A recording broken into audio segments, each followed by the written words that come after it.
The philosophical scripture, Leviathan, is brought to you by not a prophet.org, the place on the internet to find spiritual guidance powered by artificial intelligence. Chapter Roman 15 of other laws of nature. From that law of nature by which we are obliged to transfer to another such rights as, being retained, hinder the peace of mankind, there followeth a third, which is this, that men perform their covenants made, without which covenants are in vain, and but empty words, and the right of all men to all things remaining, we are still in the condition of war. And in this law of nature consisteth the fountain and original of justice. For where no covenant hath preceded, there hath no right been transferred, and every man has right to everything, and consequently no action can be unjust. But when a covenant is made, then to break it is unjust, and the definition of injustice is no other than the not performance of covenant. And whatsoever is not unjust is just. But because covenants of mutual trust, where there is a fear of not performance on either part, as hath been said in the former chapter, are invalid, though the original of justice be the making of covenants, yet in justice actually there can be none till the cause of such fear be taken away, which, while men are in the natural condition of war, cannot be done. Therefore, before the names of just and unjust can have place, there must be some coercive power to compel men equally to the performance of their covenants, by the terror of some punishment greater than the benefit they expect by the breach of their covenant, and to make good that propriety which by mutual contract men acquire in recompense of the universal right they abandon. And such power there is none before the erection of a commonwealth. And this is also to be gathered out of the ordinary definition of justice in the schools. For they say that justice is the constant will of giving to every man his own. And therefore where there is no own, that is, no propriety, there is no injustice. And where there is no coercive power erected, that is, where there is no commonwealth, there is no propriety, all men having right to all things. Therefore, where there is no commonwealth, there nothing is unjust. So that the nature of justice consisteth in keeping of valid covenants, but the validity of covenants begins not but with the constitution of a civil power sufficient to compel men to keep them, and then it is also that propriety begins. The fool hath said in his heart, there is no such thing as justice, and sometimes also with his tongue, seriously alleging that every man's conservation and contentment being committed to his own care, there could be no reason why every man might not do what he thought conduced thereunto, and therefore also to make or not make, keep or not keep, covenants was not against reason when it conduced to one's benefit. He does not therein deny that there be covenants, and that they are sometimes broken, sometimes kept, and that such breach of them may be called injustice, and the observance of them justice. But he questioneth whether injustice, taking away the fear of God, for the same fool hath said in his heart, there is no God, not sometimes stand with that reason which dictateth to every man his own good, and particularly then, when it conduceth to such a benefit as shall put a man in a condition to neglect not only the dispraise and revilings, but also the power of other men. The kingdom of God is gotten by violence, but what if it could be gotten by unjust violence, were it against reason so to get it, when it is impossible to receive hurt by it? And if it be not against reason, it is not against justice, or else justice is not to be approved for good. From such reasoning as this, successful wickedness hath obtained the name of virtue, and some that in all other things have disallowed the violation of faith, yet have allowed it when it is for getting of a kingdom. And the heathen that believed that Saturn was deposed by his son, Jupiter, believed nevertheless the same Jupiter to be the avenger of injustice, somewhat like to a piece of law in Coke's Commentaries on Littleton, where he says, if the right heir of the crown be attainted of treason, yet the crown shall descend to him, and eo instante the attainder be void. From which instances a man will be very prone to infer that when the heir apparent of a kingdom shall kill him that is in possession, though his father, you may call it injustice, or by what other name you will, yet it can never be against reason, seeing all the voluntary actions of men tend to the benefit of themselves, and those actions are most reasonable that conduce most to their ends. This specious reasoning is nevertheless false. For the question is not of promises mutual, where there is no security of performance on either side, as when there is no civil power erected over the parties promising. For such promises are no covenants, but either where one of the parties has performed already, or where there is a power to make him perform, there is the question whether it be against reason, that is, against the benefit of the other to perform, or not. And I say it is not against reason. For the manifestation whereof we are to consider, first, that when a man doth a thing, which notwithstanding anything can be foreseen and reckoned on tendeth to his own destruction, howsoever some accident which he could not expect, arriving may turn it to his benefit, yet such events do not make it reasonably or wisely done. Secondly, that in a condition of war, wherein every man to every man, for want of a common power to keep them all in awe, is an enemy, there is no man can hope by his own strength or wit to save himself from destruction without the help of confederates, where every one expects the same defense by the confederation that any one else does. And therefore he which declares he thinks it reason to deceive those that help him can, in reason, expect no other means of safety than what can be had from his own single power. He, therefore, that breaketh his covenant, and consequently declareth that he thinks he may with reason do so, cannot be received into any society that unite themselves for peace and defense, but by the error of them that receive him, nor when he is received be retained in it without seeing the danger of their error, which errors a man cannot reasonably reckon upon as the means of his security. And therefore if he be left or cast out of society, he perisheth, and if he live in society, it is by the errors of other men, which he could not foresee nor reckon upon, and consequently against the reason of his preservation. And so, as all men that contribute not to his destruction, forbear him only out of ignorance of what is good for themselves. As for the instance of gaining the secure and perpetual felicity of heaven by any way, it is frivolous, there being but one way imaginable, and that is not breaking, but keeping of covenant. And for the other instance of attaining sovereignty by rebellion, it is manifest that, though the event follow, yet because it cannot reasonably be expected, but rather the contrary, and because by gaining it so, others are taught to gain the same in like manner, the attempt thereof is against reason. Justice, therefore, that is to say, keeping of covenant, is a rule of reason by which we are forbidden to do anything destructive to our life, and consequently a law of nature. There be some that proceed further, and will not have the law of nature to be those rules which conduce to the preservation of man's life on earth,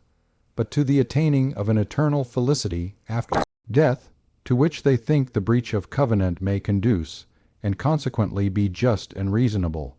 Such are they that think it a work of merit to kill, or depose, or rebel against the sovereign power constituted over them by their own consent. But because there is no natural knowledge of man's estate after death, much less of the reward that is then to be given to breach of faith, but only a belief grounded upon other men's saying that they know it supernaturally, or that they know those that knew them, that knew others that knew it supernaturally, breach of faith cannot be called a precept of reason or nature. Others, that allow for a law of nature the keeping of faith, do nevertheless make exception of certain persons, as heretics, and such as use not to perform their covenant to others, and this also is against reason. For if any fault of a man be sufficient to discharge our covenant made, the same ought in reason to have been sufficient to have hindered the making of it. The names of just and unjust, when they are attributed to men, signify one thing,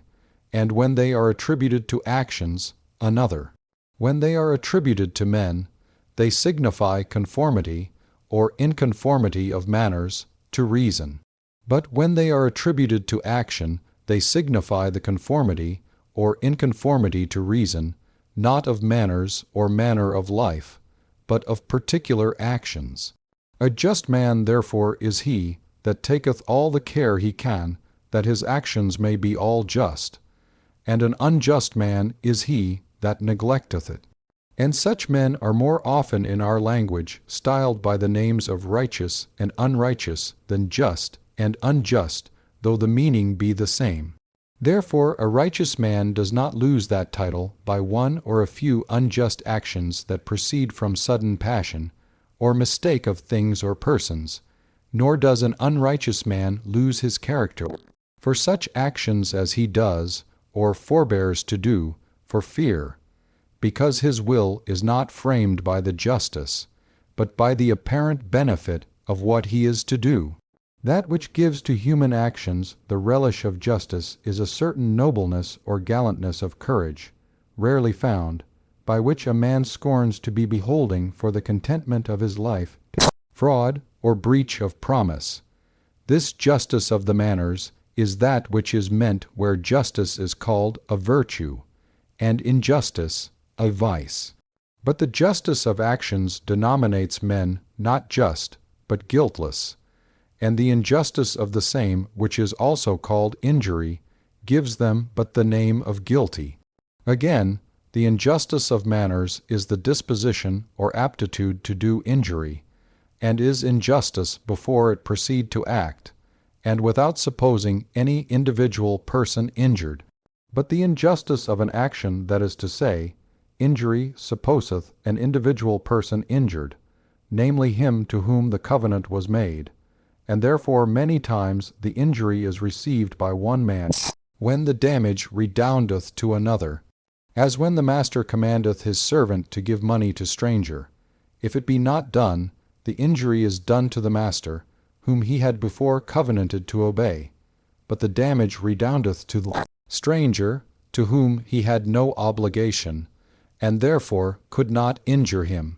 And so also in commonwealths private men may remit to one another their debts, but not robberies or other violences, whereby they are endamaged, because the detaining of debt is an injury to themselves, but robbery and violence are injuries to the person of the commonwealth. Whatsoever is done to a man, conformable to his own will signified to the doer, is not injury to him. For if he that doth, it hath not passed away his original right to do what he please by some antecedent covenant, there is no breach of covenant, and therefore no injury done him. And if he have, then his will to have it done, being signified, is a release of that covenant, and so again there is no injury done him. Justice of actions is by writers divided into commutative and distributive, and the former, they say, consisteth in proportion arithmetical, the latter in proportion geometrical. Commutative, therefore, they place in the equality of value of the things contracted for, and distributive in the distribution of equal benefit to men of equal merit, as if it were injustice to sell dearer than we buy, or to give more to a man than he merits. The value of all things contracted for is measured by the appetite of the contractors, and therefore the just value is that which they be contented to give. And merit, besides that which is by covenant, where the performance on one part meriteth the performance of the other part, and falls under justice commutative, not distributive, is not due by justice, but is rewarded of grace only. And therefore this distinction, in the sense wherein it useth to be expounded, is not right. To speak properly, commutative justice is the justice of a contractor, that is, a performance of covenant in buying and selling, hiring and letting to hire, lending and borrowing, exchanging, bartering and other acts of contract, and distributive justice, the justice of an arbitrator, that is to say, the act of defining what is just, wherein, being trusted by them that make him arbitrator, if he perform his trust, he is said to distribute to every man his own, and this is indeed just distribution, and may be called, though improperly, distributive justice, but more properly equity, which also is a law of nature, as shall be shown in due place. As justice dependeth on antecedent covenant, so does gratitude depend on antecedent grace, that is to say, antecedent free gift, and is the fourth law of nature, which may be conceived in this form, that a man which receiveth benefit from another of mere grace, endeavor that he which giveth it have no reasonable cause to repent him of his good will. For no man giveth but with intention of good to himself, because gift is voluntary, and of all voluntary acts, the object is to every man his own good, of which if men see, they shall be frustrated. There will be no beginning of benevolence or trust, nor consequently of mutual help, nor of reconciliation of one man to another, and therefore they are to remain still in the condition of war, which is contrary to the first and fundamental law of nature, which commandeth men to seek peace. The breach of this law is called ingratitude, and hath the same relation to grace that injustice hath to obligation by covenant. A fifth law of nature is complaisance, that is to say, that every man strive to accommodate himself to the rest. For the understanding whereof we may consider that there is in men's aptness to society a diversity of nature, rising from their diversity of affections, not unlike to that we see in stones brought together for building of an edifice. For as that stone which by the asperity and irregularity of figure takes more room from others than itself fills, and for hardness cannot be easily made plain, and thereby hindereth the building, is by the builders cast away as unprofitable and troublesome,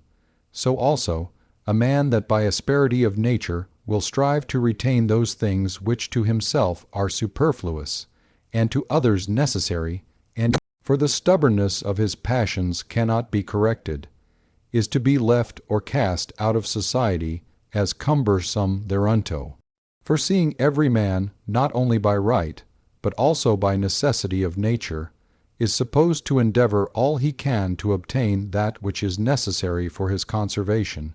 he that shall oppose himself against it for things superfluous is guilty of the war that thereupon is to follow, and therefore doth that which is contrary to the fundamental law of nature, which commandeth to seek peace. The observers of this law may be called sociable. The Latins call them commodi, the contrary, stubborn, insociable, forward, intractable. A sixth law of nature is this, that upon caution of the future time, a man ought to pardon the offenses past of them that, repenting, desire it. For pardon is nothing but granting of peace, which though granted to them that persevere in their hostility, be not peace, but fear, yet not granted to them that give caution of the future time is sign of an aversion to peace, and therefore contrary to the law of nature. A seventh is, that in revenges, that is, retribution of evil for evil, men look not at the greatness of the evil past, but the greatness of the good to follow, whereby we are forbidden to inflict punishment with any other design than for correction of the offender, or direction of others. For this law is consequent to the next before it,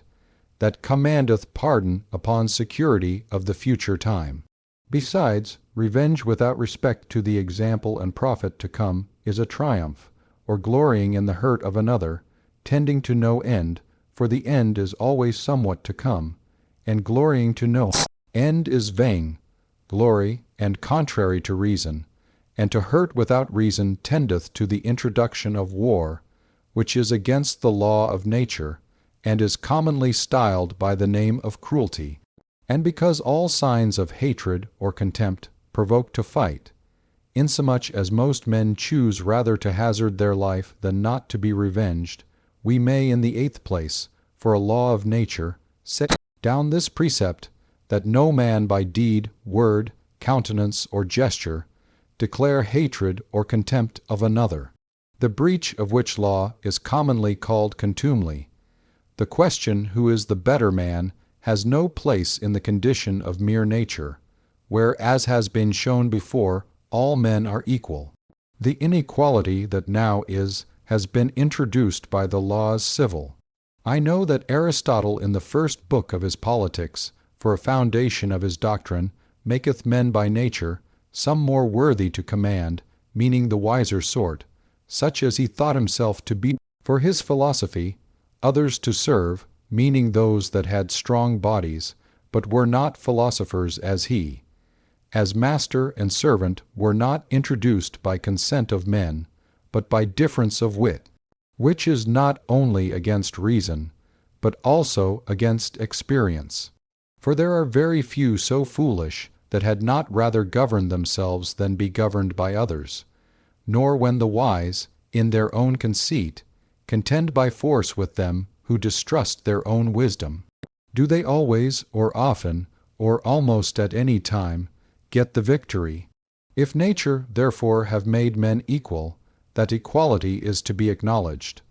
Or if nature have made men unequal, yet because men that think themselves equal will not enter into conditions of peace. But upon equal terms, such equality must be admitted. And therefore for the 9th law of nature I put this, that every man acknowledge another for his equal by nature. The breach of this precept is pride. On this law dependeth another, that at the entrance into conditions of peace, no man require to reserve to himself any right which he is not content should he reserved to every one of the rest. As it is necessary for all men that seek peace to lay down certain rights of nature, that is to say, not to have liberty to do all they list, so is it necessary for man's life to retain some, and right to govern their own bodies, enjoy air, water, motion, ways to go from place to place, and all things else without which a man cannot live, or not live well. If in this case, at the making of peace, men require for themselves that which they would not have to be granted to others, they do contrary to the precedent law that commandeth the acknowledgment of natural equality, and therefore also against the law of nature. The observers of this law are those we call modest, and the breakers arrogant men. The Greeks call the violation of this law pleonexia, that is, a desire of more than their share. Also, if a man he trusted to judge between man and man,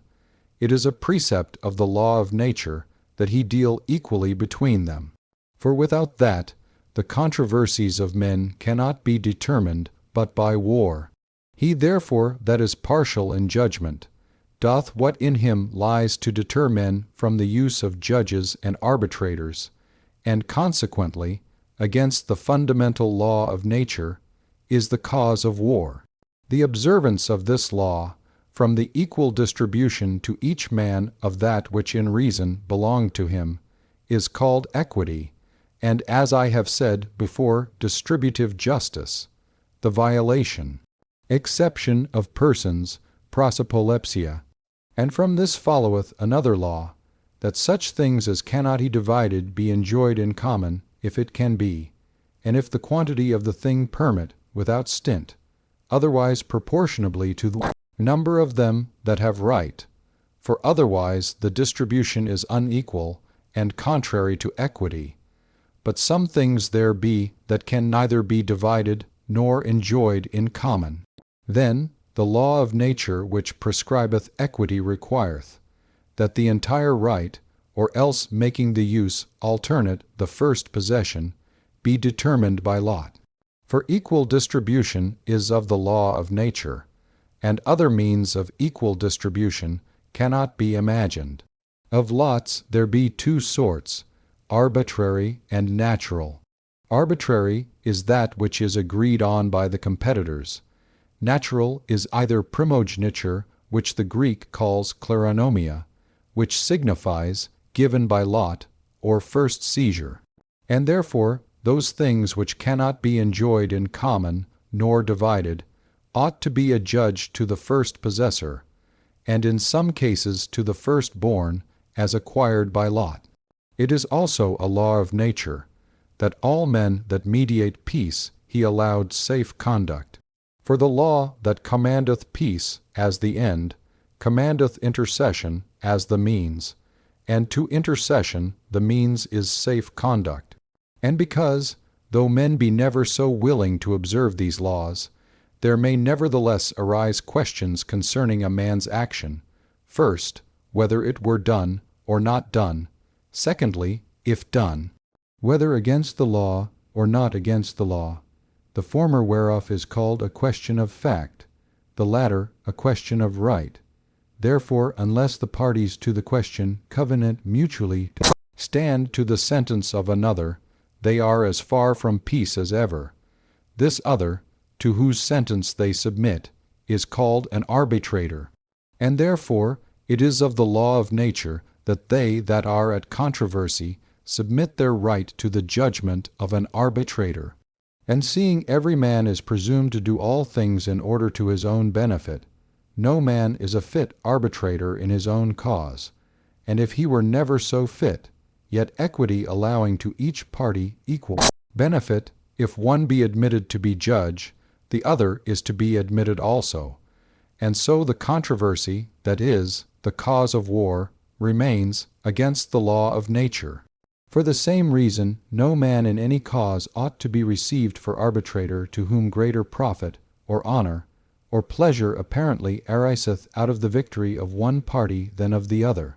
For he hath taken, though an unavoidable bribe, yet a bribe, and no man can be obliged to trust him. And thus also the controversy and the condition of war remaineth, contrary to the law of nature. And in a controversy of fact, the judge being to give no more credit to one than to the other, if there be no other arguments, must give credit to a third, or to a third and fourth, or more. Else the question is undecided, and left to force, contrary to the law of nature.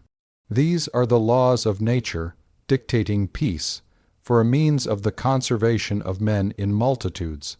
and which only concern the doctrine of civil society. There be other things tending to the destruction of particular men,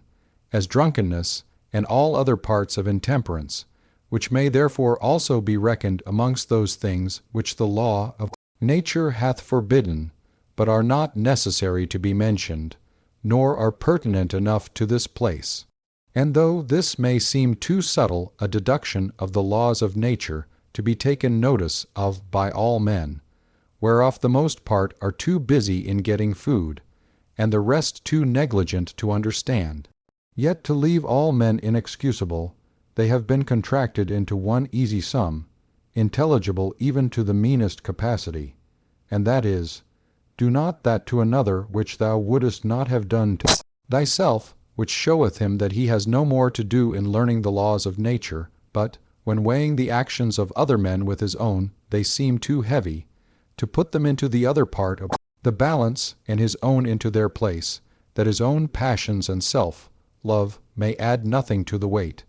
And then there is none of these laws of nature that will not appear unto him very reasonable. The laws of nature oblige in foro interno, that is to say, they bind to a desire they should take place, but in foro externo, that is, to the putting them in act, not always. For he that should be modest and tractable, and perform all he promises in such time and place where no man else should do so, should but make himself a prey to others, and procure his own certain ruin, contrary to the ground of all laws of nature, which tend to nature's preservation. And again, he that having sufficient security that others shall observe the same laws towards him, observes them not himself, seeketh not peace, but war, and consequently the destruction of his nature by violence, And whatsoever laws bind in foro inter no may be broken, not only by a fact contrary to the law, but also by a fact according to it, in case a man think it contrary. For though his action in this case be according to the law, yet his purpose was against the law, which, where the obligation is in foro inter no, is a breach. The laws of nature are immutable and eternal, for injustice, ingratitude, arrogance, pride, iniquity, exception of persons, and the rest can never be made lawful. For it can never be that war shall preserve life, and peace destroy it. The same laws, because they oblige only to a desire and endeavor, mean an unfeigned and constant endeavor, are easy to be observed. For in that they require nothing but endeavor, he that endeavoureth their performance fulfilleth them, and he that fulfilleth the law is just. And the science of them is the true and only moral philosophy. For moral philosophy is nothing else but the science of what is good and evil in the conversation and society of mankind. Good and evil are names that signify our appetites and aversions, which in different tempers, customs, and doctrines of men are different, and diverse men differ not only in their judgment on senses of what is pleasant and unpleasant to the taste, smell, hearing, touch, and sight, but also of what is conformable or disagreeable to reason in the actions of common life. Nay, the same man in diverse times differs from himself, and one time praiseth, that is, calleth good, what another time he dispraiseth, and calleth evil, from whence arise disputes, controversies, and at last war. And therefore so long as a man is in the condition of mere nature, which is a condition of war, private appetite is the measure of good and evil, and consequently all men agree on this, that peace is good, and therefore also the way or means of peace, which, as I have shown before, are justice, gratitude, modesty, equity, mercy, and the rest of the laws of nature, are good, that is to say, moral virtues, and their contrary vices, evil. Now the science of virtue and vice is moral philosophy, and therefore the true doctrine of the laws of nature is the true moral philosophy. But the writers of moral philosophy, though they acknowledge the same virtues and vices, yet, not seeing wherein consisted their goodness, nor that they come to be praised as the means of peaceable, sociable, and comfortable living, place them in a mediocrity of passions, as if not the cause, but the degree of daring, made fortitude, or not the cause, but the quantity of a gift, made liberality. These dictates of reason men used to call by the name of laws, but improperly, for they are but conclusions or theorems concerning what conduceth to the conservation and defense of themselves. Whereas law, properly, is the word of him that by right hath command over others. But yet, if we consider the same theorems as delivered in the word of God, that by right commandeth all things, then are they properly called laws.